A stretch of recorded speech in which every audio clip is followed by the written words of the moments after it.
রাজধানী উন্নয়ন কর্তৃপক্ষের সাবেক প্রধান প্রকৌশলী মোহাম্মদ এমদাদুল ইসলামের বিরুদ্ধে চার্জশিট অনুমোদন করেছে দুর্নীতি দমন কমিশন দুদক। জ্ঞাত আয় বহির্ভূত সম্পদ অর্জন ও সম্পদের তথ্য গোপনের অভিযোগে এই চার্জশিট অনুমোদন করে সংস্থাটি।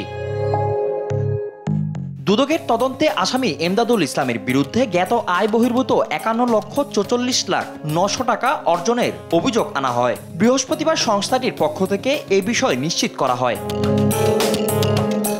অবৈধ সম্পদ অর্জন ও সম্পদ ভোগ দখলে রাখার অপরাধে দুর্নীতি দমন আইন 2004-এর 27-এর 1 ধারায় চার্জশিট দাখিলের অনুমোদন করে কমিশন। এর আগে রমনা মডেল থানায় রাজুকের সাবেক প্রধান প্রকৌশলী এমদাদুল ইসলামের নামে 1,18,07,561 টাকার সম্পদের তথ্য গোপন ও 27,440,000 টাকার জ্ঞাত আয় বহির্ভূত সম্পদ অর্জনের অভিযোগে মামলা দায়ের করা হয়।